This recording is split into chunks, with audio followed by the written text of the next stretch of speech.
Well, hello family, GC Abrabo here. We appreciate you all for coming back to our channel once again. And please, whilst you are here, don't forget to subscribe to this channel, like, share, and also leave a comment. It will help us build and grow this wonderful family together. Be blessed. See life for. Remember to pray always and to fear God, for the fear of the Lord is the beginning of wisdom. Only God. Stay blessed. Much love to you all. Enjoy this wonderful video and we'll see you next time. Okay, now let's go straight ahead to Gloria's way cooking.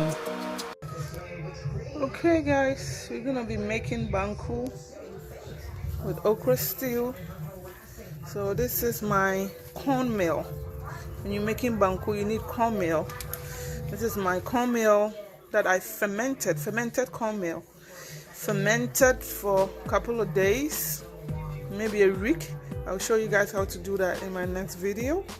So this is fermented cornmeal.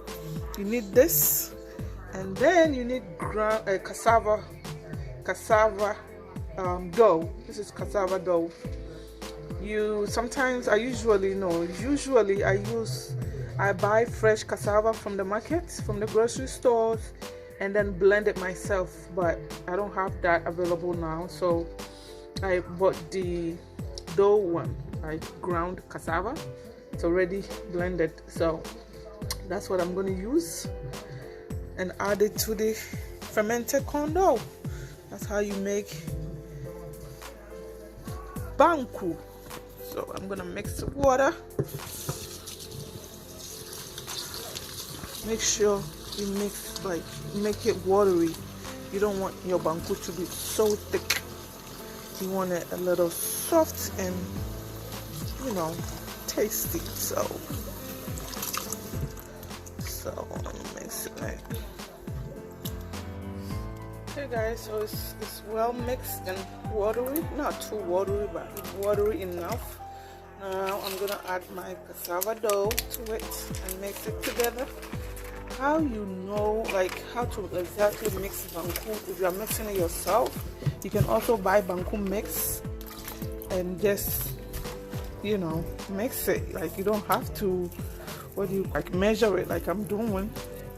So this one, I'm adding the cassava dough. Like for instance, if you're not buying the banku mix and you're mixing it yourself, the measurement is you take half of cassava of that. You know what I mean? If I'm making sense, for instance, let's say you have 6 cups of what do you call it? 6 cups of corn dough, and half of that will be 3, so 3 cassava dough. That's how you can mix it together and get a nice textured banku. If you don't want too much cassava, you can go a quarter of your corn dough. Like this one, this is the first time I'm using this cassava dough. It looks like it's not well blended, so I'm going to go ahead and blend this, put it in a blender and blend it, make sure it's smooth, because this is not smooth for me. The cassava dough it's not that smooth. That's why I usually buy my cassava and blend it myself. So I'm going to blend this again, make sure it's smooth, and then we come back, add our salt and try it, and then proceed to cook it. This corn dough is going to give me, the cassava dough is giving me too much work. Now I have to blend all of this. I didn't touch it first and then I added it already. Now I have to blend everything. Damn it, because I want it smooth. If you don't want, if you don't mind with the smoothness of your banku, you can go ahead and cook it, but I wanted my banku to be smooth. Okay. Look at that. See what I was telling you? Look, so smooth compared to the other one. It was too not smooth, it was too rough. So I'm done blending. I'm gonna blend everything and then we'll come back. Sure. So I'm all done blending everything because of the smoothness of my Banku. For the sake of the smoothness, too much work for me, but just because I wanted my Banku so smooth, I had to endure. Okay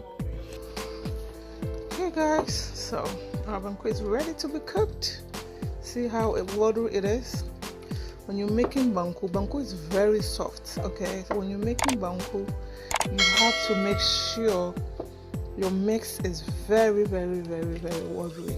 I added a lot of water to make sure that it doesn't get like really thick.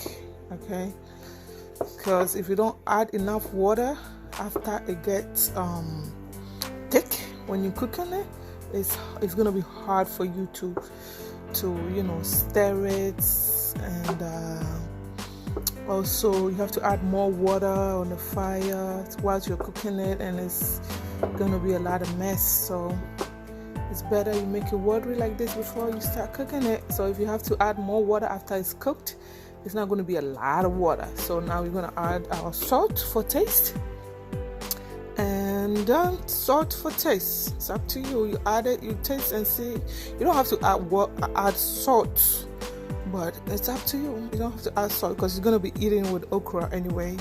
But if you're eating it with tilapia and pepper or shito, that's when you really need salt. So I normally just add just a little bit for taste, just in case there's some left and I wanna eat it with pepper. This is about a tablespoon that I've added, just in case there's some left and I want to eat it with pepper.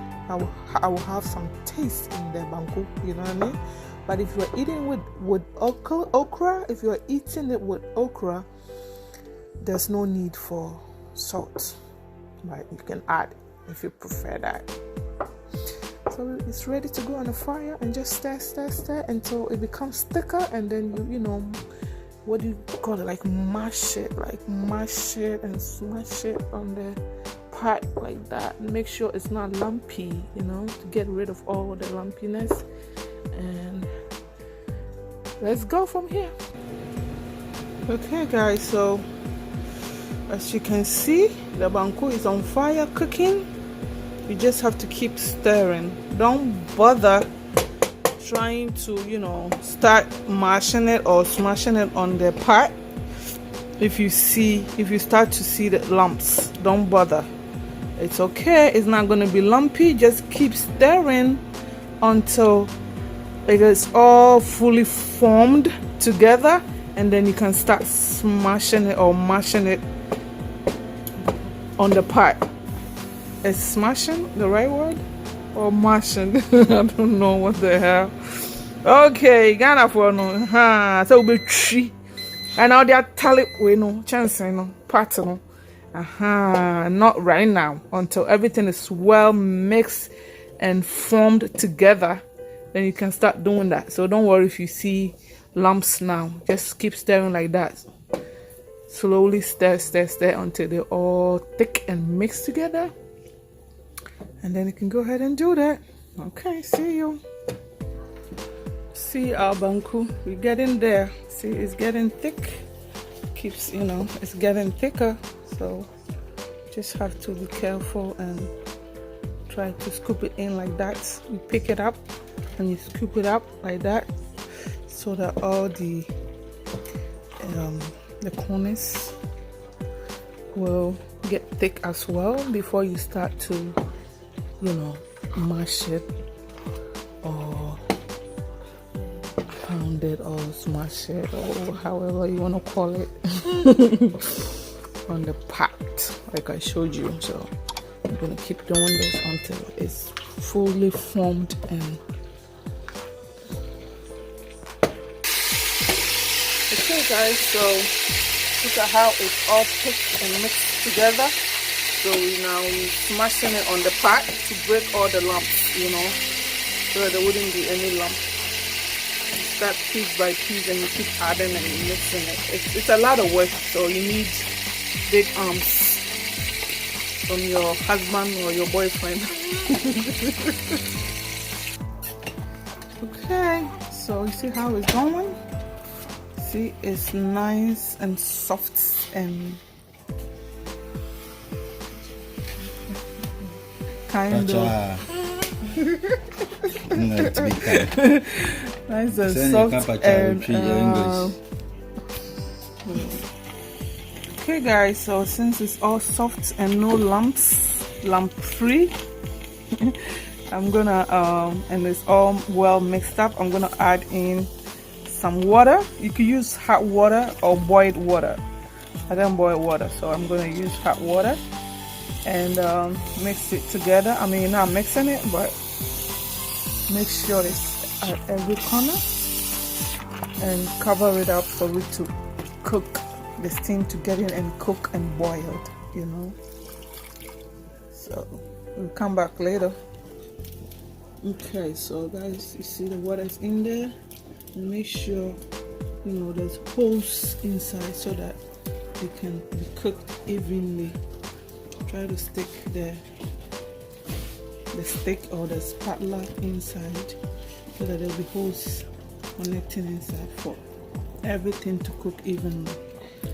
Okay, now we're gonna cover it and let it steam up and cook for about 10 minutes, and then we come and turn it around or mix it and add another water and make it steam for another 10 minutes, and then our banku will be ready.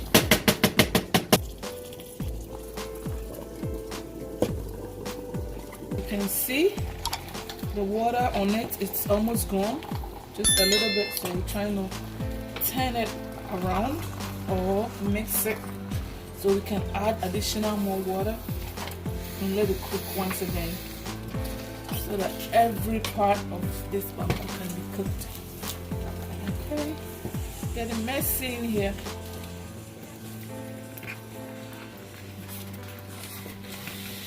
Okay guys, so our banku has been cooking whilst covered for about 20 minutes to 30 minutes, so this is really well done. Okay, it's really well done. You have to make sure banku is really well done, otherwise you're gonna be running to the bathroom. So make sure it's really cooked. Now it's cooked, we just have to mix it all together, make sure it's, you know, smooth and well mixed, and then we can go ahead and put it in a bowl. Okay, so we can enjoy it. Yeah, our banku was a lot. Okay, that's why it's kind of messy, because I kind of put too much banku in here, so that's why it's messy going on here. So if you don't want too much, you can just do half of this.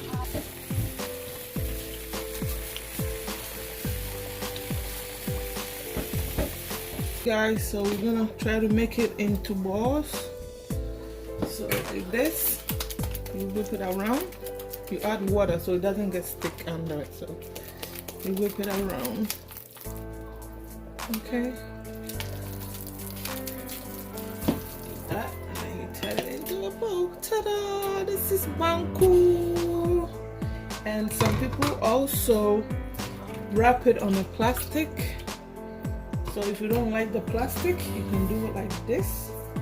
If you like the plastic, this is how you do it. So if you like the plastic, this is how you do it. Sprinkle a little water inside the plastic. Clear plastic. You grab it, put it in here, so you don't have to touch it, okay? Put it in there. You know, just turn it around like that, and when you take it out, it's gonna come out in a ball form like that when you take it out of the plastic. So if you don't like the plastic, you could just do the first way that I did it. But if you don't mind with the plastic, you can plastic. Because the plastic and the hot, you know, is not safe. So you can do it like this and let it sit, cover it and let it sit for it to cool down, and then you can put it in a plastic.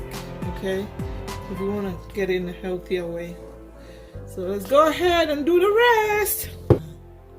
Okay guys, so we have our banku in a bowl form. Okay, so you can eat this with okra stew, soup, stew, some good fish stew be, or moko and shito, like tomato sauce with pepper, tomato and pepper. Okay, that's what we call moko, and ginger and onions blended together. That's what we call moko or shita, or some fried fish or chicken. However you want it. You can just leave it here, let it sit outside or in your refrigerator. You warm it up and there you go. Okay, bye.